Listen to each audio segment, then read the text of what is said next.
Հաշվի առնելով այն հանգամանքը, որ համատիրությունները համայնքապատկան հիմնարկներ եւ կազմակերպություններ չեն, չնայած այդպես մտածում են շատ շատերը, մենք համարում ենք, որ համայնքապետարանը պիտի պատասխանատվություն ունենա համատիրությունների գործունեության համար։ Օգտագործելով նախկինում եղած հաջող փորձը, համարում ենք, որ հարկավոր է բյուջետային միջոցներից դրամաշնորհներ հատկացնել համատիրություններին, բազմաբնակարանային շենքերի, ընդհանուր օգտագործման տարածքների նորոգման եւ պահպանման համար։ Խոսքը տանիքների, ցեղնահարկերի, միջանցքների եւ նկուղների մասին է։ Հարգելի համաքաղաքացիներ, կոչ եմ անում մասնակցել ավականու արտահերթ ընտրություններին եւ ձեր քվեն տալ մեզ Եվրատաշինք քվեաթերթիկ համար 6։ Քերծվածքակայուն, ջրադիմացկուն եւ հարվածակայուն լամինատների նշված տեսականին ձեռք բերեք իդեալ համակարգի խանութ սրահներից 1 քառակուսի մետրը սկսած ընդամենը 2450 դրամից։ Հարգելի գործընկերներ, բարև ձեզ։ Օրակարգը ձեզ բաժանված է, օրակարգում ունենք 1 հարց աղետների ռիսկի կառավարման եւ բնակչության պաշտպանության մասին եւ հարակից օրենքներում փոփոխությունների մասին օրինագիծը կառավարության կողմից ներկայացված խնդրում եմ քվեարկել ովքեր են կողմ այսօր օրակարգին դեմ ձեռնպահ չկա։ Հիմնական զեկուցող ներքին գործերի նախարարի տեղակալ Արմեն Մկրտչյան, խնդրեմ պարոն Մկրտչյան։ Շնորհակալ եմ հանձնաժողովի հարգելի նախագահ, հարգելի գործընկերներ։ Քննարկման է ներկայացվում աղետների ռիսկի կառավարման եւ բնակչության պաշտպանության մասին եւ վարչական իրավախախտումների վերաբերյալ Հայաստանի Հանրապետության օրենսգրքում լրացումներ կատարելու մասին օրենքների նախագծերը։ Հարկ է նշել, որ արտակարգ իրավիճակներում բնակչության պաշտպանության գործող օրենքն ընդունվել է դեռևս 1998 թվականին եւ ըստ էության չի համապատասխանում թե ներկայիս կառավարման համակարգին, թե միջազգային պահանջներին եւ ստանդարտներին։ Բացի այդ, արտակարգ իրավիճակներում բնակչության պաշտպանության համակարգի գրեթե բոլոր մակարդակներում առկա աղետների ռիսկի գիտակցման ոչ բավարար մակարդակ, հատկապես բնակչության իրազեկվածության ու կրթվածության մակարդակի բարձրացման, աղետների կանխատեսման ու վաղ ազդարարման, աղետների դիմակայության մշակույթի ձևավորման, ենթակառուցվածքների ու տարածքային համաչափ զարգացման, ինչպես նաև հետևանքների վերականգնման գործընթացի զարգացման ուղղություններով։ Բնակչության պաշտպանության համակարգում ընդգրկված յուրաքանչյուր մարմին, կազմակերպություն, ինչպես նաև յուրաքանչյուր անհատ իրեն վերաբերելի մասով պետք է ամենօրյա քայլեր ձեռնարկի աղետների ռիսկի նվազեցման եւ արտակարգ իրավիճակներին արձագանքման կարողությունների զարգացման ուղղությամբ նվազագույնի հասցնելով հետևանքները։ Աղետների ռիսկի կառավարման եւ բնակչության պաշտպանության մասին օրենքի նախագիծը մշակվել է միջազգային առաջավոր փորձի տևական եւ խորքային ուսումնասիրությունների հաշվառմամբ, հաշվի են առնվել նաեւ Լոռու եւ Տավուշի մարզերում 2024 թվականի մայիսին տեղի ունեցած աղետալի դեպքերից քաղված դասերը եւ տրվել են համապատասխան լուծումներ։ Ըստ այդմ աղետների ռիսկի կառավարման եւ բնակչության պաշտպանության մասին օրենքի ընդունումը կապահովի աղետների ռիսկի կառավարման կայուն ինստիտուցիոնալ համակարգի ձևավորում, ընդ որում բոլոր սուբյեկտների համամասնական եւ փոխգործելի ներգրավվածությամբ։ Ստանդարտների կիրառմամբ կդասակարգվեն արտակարգ իրավիճակների մակարդակները եւ յուրաքանչյուր մակարդակում կամրագրվեն իրավասու սուբյեկտների լիազորությունները, այդպիսով ունենալով կառավարման հանրապետական, մարզային, համայնքային եւ տեղային օբյեկտային մակարդակներ։ Նախագծով ամրագրվում է թվային գործիքակազմի ընդլայնում եւս, մասնավորապես գործընթացների կառավարումն առավել դյուրին դարձնելու նպատակով նախատեսվում է աղետների ռիսկի կառավարման եւ արտակարգ իրավիճակներում գործելու բոլոր պլանները դարձնել թվային եւ արագ հասանելի, իսկ լիազոր մարմնին ընձեռվում է միասնական էլեկտրոնային տեղեկատվական համակարգ վարելու հնարավորություն։ Նախագծի ընդունմամբ կներդրվի արտակարգ իրավիճակների հետևանքով կյանքի մահվան, ինչպես նաև անձի գույքին եւ առողջությանը պատճառված վնասներին պարտադիր ապահովության գաղափարը, որի մոդելը կընտրվի եւ այլ մանրամասները կսահմանվեն ենթաօրենսդրական ակտերով։ Կընդլայնվեն նաև ոլորտի հասկացությունները։ Վարչական իրավախախտումների վերաբերյալ Հայաստանի Հանրապետության օրենսգրքում լրացումներ կատարելու մասին օրենքի նախագծի ընդունմամբ կերաշխավորվի աղետների ռիսկի կառավարման եւ բնակչության պաշտպանության ոլորտը կանոնակարգող օրենսդրության պահանջների պատշաճ պահպանումը, դրանք խախտելու համար սահմանելով համապատասխան պատասխանատվություն։ Հիմնական բովանդակային իմաստով սա է, պարոն Քոչարյան, կխնդրեմ հավանություն տալ, կողմ քվեարկել եւ հնարավորության դեպքում անհետաձգելի կարգով քննարկել լիագումար նիստում։ Շնորհակալ։ Շատ լավ։ Հիմա հարցերի միջոցով կճշտենք, որտեղ մենք աշխատանքային փուլերել ենք անցել։ Եվ կարծում եմ, որ հիմա հարցերի համար հերթագրում Գեղամանուկյան։ Պարոն Մկրտչյան, ապահովագրության հետ կապված ուղղակի մի քիչ ավելի կբացեք փակագծերը պարտադիր ապահովագրությունը ոնց եք նախատեսում։ Եվ երկրորդը, նայեք, ավանդաբար Հայաստան խմբակցությունը դեմաքվեարկում է 24-ժամյա ռեժիմով հրատապարը անհետաձգել, հա։ Շնորհակալություն, պարոն Մանուկյան, հարցի համար։ Ըստ էության օրենքում մենք ամրագրում ենք, որ պարտադիր ապահովագրության ինստիտուտը եւ գործիքակազմը պետք է գործի, բայց դրանք պետք է սահմանվեն կառավարության կողմից, բայց որոշ սկզբունքներ մենք արդեն, այսպես ասած, տեսլականի ձևով ունենք մեր համար։ Խոսքը վերաբերվում է բնականաբար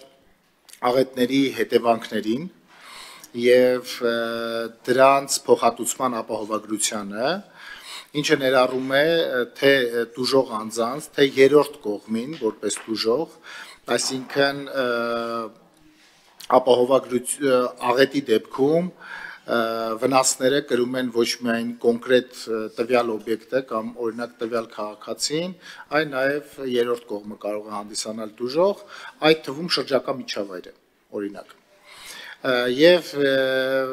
այսպես ասած պարտադիր ապահովագրության ենթակա շրջանակները պետք է ֆիքսվեն, մենք նախատեսում ենք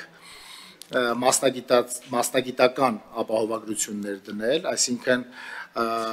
այն բոլոր մասնագետները, որոնք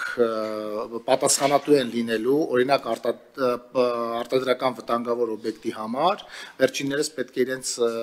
մասնագիտական ապահովագրությունը ունենան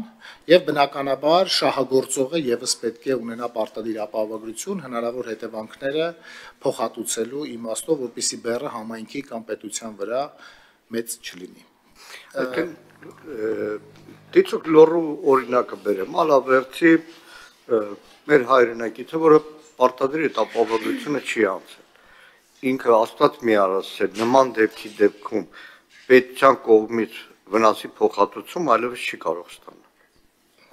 Ոչ կարող է եւ վերջին իրադարձությունները, մասնավորապես լոռու եւ Տավուշի մարզերի վարումներից հետո երևի թե վերջին ժամանակահատվածում աղետների հետևանքով պետությունը կարող է բացառություններ եղած լինեն, բայց իմ հիշողությունը ինձ երևի չի դավաճանում առաջի անգամ պետությունը, որ գնաց թե ֆիզիկական, թե իրավաբանական անձանց փոխհատուցման, ներկայումս ներքին գործերի նախարարությունում մշակվում է առհասարակ փոխհատուցման կարգը, բայց սա լրացուցիչ գործիք է եւ որոշ պատասխանատուների եւ շահագործման եւ մասնագիտական իմաստով ապահովության ռեժիմի տանելու, որպեսզի նաև այս իմաստով պետության քաղաքացիների նաև համայնքի բեռը լինի առավել թեթև։ Իհարկե բոլոր այն դեպքերում, երբ որ դրանք չեն ծածկվի, պետությունը պատրաստ է քաղաքացիներին փոխհատուցել վնասների կրման դեպքում։ Սրա մի հարցել, եթե կարելի է, նույն լոռ օրինակով, որը մեկի համար գաղտնիք չի, ու շատ խոսվեց այդ աղետից հետո, որ գետի հունը տարիների ընթացքում այդ նեղանալու նաև հետևանքով էր նման ծավալի աղետներ։ Օրենքը նախատեսում է, այսպես ասեմ, նաև պատասխանատվություններ բոլոր այն գործողությունների համար, որոնց հետևանքով որևէ տարերային աղետ շատ ավելի մեծ ծավալի ալի։ Այսինքն անհիշելի ժամանակից խախտումների ամբողջ շղթան։ Օրենքի տրամաբանությունը առհասարակ աղետների ռիսկի կառավարման 3 փուլերն է իր մեջ նախատեսում եւ օրենքի կառուցվածքը հենց այդպիսին է, այսինքն աղետի ռիսկի նվազեցում, կանխարգելիչ գործունեություն, աղետների արձագանքում եւ հետաղետային վերականգնում։ Մանուկյան ձեր ասածը վերաբերվում էր հատկապես աղետների ռիսկի նվազեցման կառավարման փուլին եւ այո, օրենքը նախատեսում է, ոչ միայն նախատեսում է, այլ նաեւ հստակ պետական մարմինների համայնքի, ինչպես նաև քաղաքացու որոշակի պարտադիր լիազորություններ է ֆիքսում այդպիսի դեպքերում ռիսկը նվազեցնելու ուղղությամբ եւ հավելվածով էլ հստակ գործառույթներ է թվարկում, թե ինչպես դրանք պետք է վերացված լինեն, որպեսզի աղետը տեղի չունենա կամ ունենալուց ունենա նվազ հետևանքներ։ Շատ լավ, պարոն Մակրիշյան, բնական հարցեր էլի կառաջանա։ Մենք նման սա առաջի բանն էր, որ հետևանքները բերեցին նրան, որ տեսանք, որ խախտումները բերեցին շատ զգալի վնասվածքների։ Հիմա մենք Հայաստանի տարբեր տեղերում այդպիսի